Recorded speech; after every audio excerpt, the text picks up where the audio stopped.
Section 3.1 Quadratic Functions and Inequalities. So what are quadratic functions? Quadratic functions are those functions written in the form ax squared plus bx plus c. That's called standard form. Or another way to write them down is y equals a times x minus h squared plus k.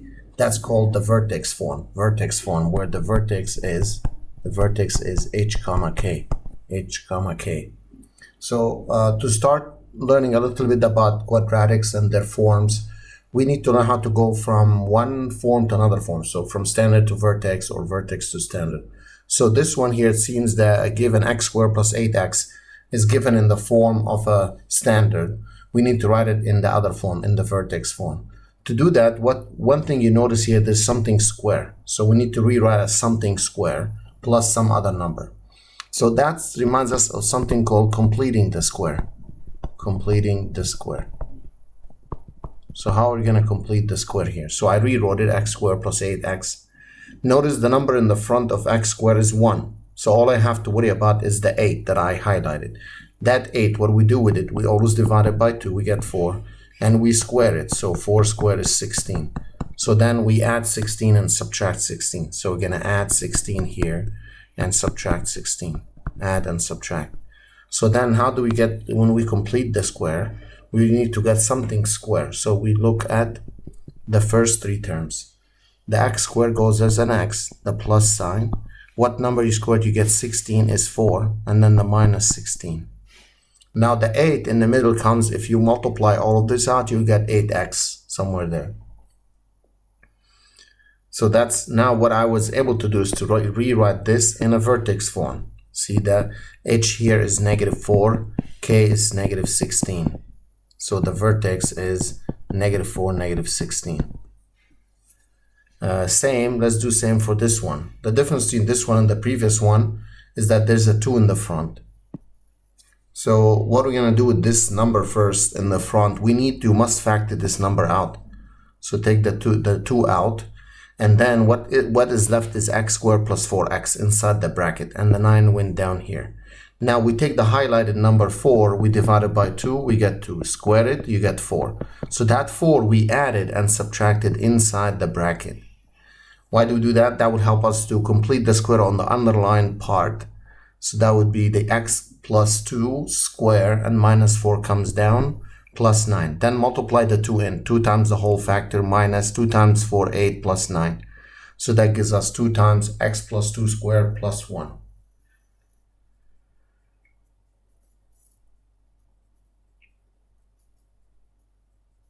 So that's how we rewrite in a vertex form. Another example, you may pause the video and try it on your own. -2x squared minus 4x plus 1. So first thing we do is among these two terms, we may factor out not the 2 but the -2. So when you factor a -2 out, what is left inside the bracket? X squared plus 2x, and keep the plus 1 out. So if you multiply the -2 in, you get exactly what this is. Now we take that number and you divide it by 2, you get 1. Square it, you get 1. So you add 1, subtract 1. So you complete the square on these x squared plus 2x plus 1. So that gives us, so that one we bring it down here. That gives us x plus 1 squared minus 1 plus 1. Then we distribute the -2 in. -2 times this whole factor. -2 times positive 2 plus 1. So that's -2 times x plus 1 squared plus 3. And that's what we get. Another example. You may try this one. Again, we need to factor -3 out and then do the complete the square. Check your answer, see if it matches mine. We got -3 times this whole quantity plus 5. Then distribute the -3 in. -3 times the whole parentheses plus 27 plus 5. -3 times x plus 3 squared plus 32. So from here, if you'd like to find the vertex, it's a -3 comma 32. That's the vertex. That's the vertex. Now we don't have to find the vertex, we don't have to always complete the square and go through this whole work. There's a shortcut to find the vertex or the coordinates of the vertex. These equations are quadratics, or some people call them parabolas.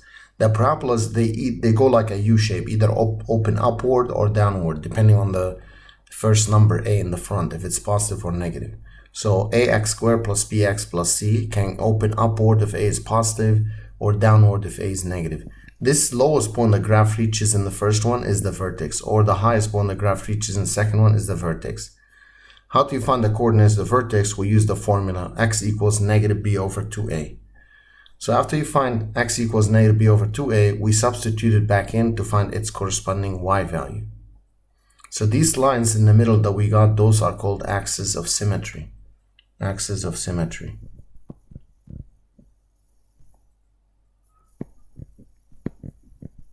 These lines, it split the parabola in half. So if we're given this equation, 3x squared minus 12x plus 5, we need to find the coordinates of the vertex. So we start with the formula negative b over 2a. You can write down what a, b, and c are. So I wrote down the a and b because these are the only ones I need. And then I use the formula x equals negative b over 2a. Substitute the 3 and negative 12 in. That gives us x equals 2. So then we substitute the x equals 2 into the equation. We get the y value. The y value is negative 7. So we have 2 negative 7 is the vertex, and x equals 2 is the axis of symmetry. This is the vertex.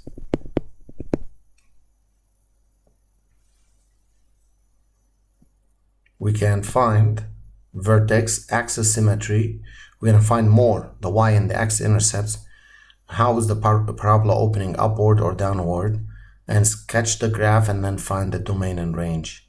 And then we're going to check when is y bigger than 0, when is y bigger than or equals 0, and when is y less than 0. So let's start with this one at a time. So we need to find the vertex. So a is 1, b negative 6. I use the formula x equals negative b over 2a. Then we substitute the b negative 6 and 2 times 1. So that gives me 3. So after you do that, we got the y coordinate to be negative 9 if you substitute into the original.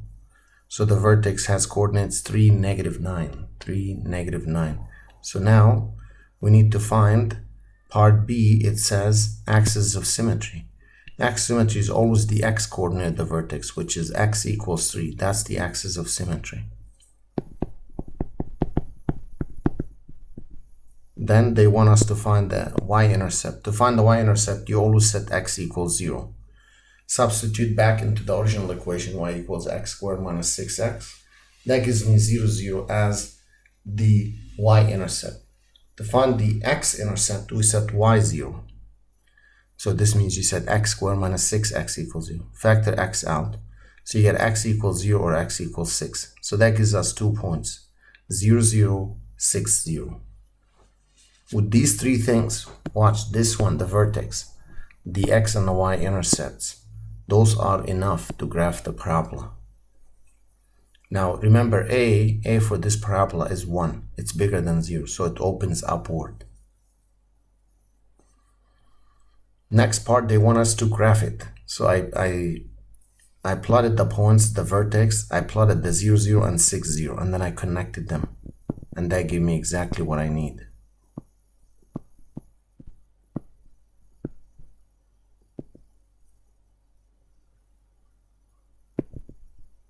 So now, after we do this, we are trying to solve, or we are asked to solve when or find the domain and range. Domain is all real numbers. As you know, it goes from negative infinity to positive infinity. Domain for the x values. And the range, if you start from the bottom up, it starts at exactly at negative 9 down here all the way to positive infinity. So negative 9 to infinity, or y bigger or equal to negative 9. Now the question is asking after the when is y, I think, bigger than 0. Y bigger than 0 is asking us when does the graph fall above the x-axis? When does the graph fall above the x-axis? It falls above the x-axis from negative infinity to 0 and then 6 to infinity. Both should be open parentheses because it's only bigger than. So negative into 0 union 6 to infinity. Next one, when is it bigger than or equal to 0? Like when also touches the x-axis. So it's gonna be the same thing, negative into 0, 6 to infinity, but at 0 and 6 we'll put brackets because it's or equal. At negative infinity, never brackets. When is it less than 0? Less than 0, that's when it's between 0 and 6. 0 and 6. Between 0 and 6. Next example, they may give us the example in a different way. They give it to us in a vertex form. They ask us to find the vertex intercepts. How do you do that? First, you look at this one, compare it to a times x minus h squared plus k. So if you compare it, 1 equals negative h, so h is negative 1, and k is negative 4. So the vertex is negative 1, negative 4.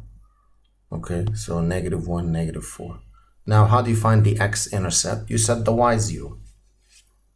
And to find the y-intercept, you set x0. So if you set x0, you get 0 plus 1 squared minus 4, 1 minus 4, negative 3, so 0, negative 3. To find the x-intercept, you set y0. So y equals 0, you get this. Now you solve. X plus 1 squared is 4. So how do you solve this equation? There's many ways. You can first rewrite it in this format, and then we have a square root property which says if x squared is m, then x is plus or minus the square root of m. So here x plus 1 is equals to plus or minus the square root of 4. So x plus 1 is plus or minus 2. So 1 times 2, 1 times negative 2. So then x equals 1, x equals negative 3. So that's what we have. Now, how do we solve inequalities like this, quadratic inequalities, using graphical method? The x squared minus 4x plus 1 less than 0. Okay, to do so, using graphical method, we assume that the left-hand side is y. And that's a parabola now. So we can find the coordinates of the vertex, very important to do so, using the formula x equals negative b over 2a. So negative 4 over 2 times 1, so that gives us 2. So then the y, if you substitute that back in, you're gonna get negative 3. So we found the coordinates of the vertex. From there, we're gonna find the intercepts. So I set x equals 0, I got y1. If you set y0, then that will give us, that's non-factorable. You can't factor it like this. It's not easy to factor. So we can use the quadratic formula that we learned before. X equals negative b plus or minus the square root of b squared minus 4ac over 2a. So we're going to substitute the b in, a in, and c in. So a here is 1, b negative 4, and c 1. If you substitute them in and simplify, you will get 4 plus or minus square root of 12 over 2, and 12 is 4 times 3, which is 2 root 3. And then you can factor a 2 from the top. Factor a 2 from the top. When you take the 2 out, so the 2's cancels, you get 2 plus or minus the square root of 3. That's what x is. So then you get 2 points, 2 plus root 3 comma 0 and 2 minus root 3 comma 0. So you have these intercepts, we have another one on top, and we have the vertex. We can graph it. So here I did an estimation. So notice the vertex was 2, negative 3. 2, negative 3. 1, 2, 3. And that's the graph. Now the question is asking us, when is that y less than 0? So when is it below the x-axis? It's below the x-axis under where the highlighted part is. So it's from this point here, the 2 minus root 3 to 2 plus root 3. Both should be parentheses open. Both should be parentheses open. That's how we solve quadratic inequalities. We have to graph it all using the vertex and the intercepts, and then from there we see, are they asking us to solve less, means is it below, when is it below the x-axis? Are they asking us to solve bigger, like above the x-axis? And then based on the graph we can find, and the intercepts, we can find that interval we're looking for. Now, as a note, let me add a note here. If in case you graphed a line, the quadratic, and you got something like this, and where you were asking to find y bigger than 0, when is y bigger than 0 in this case? In this case, it's always bigger than 0. It's always above the x-axis. So the solution would be negative infinity to infinity. How about if the same graph, but they're asking when is y less than 0? When is it less than 0? It's never. It doesn't look like it's less than 0. So in this case, this has no solutions. No solutions.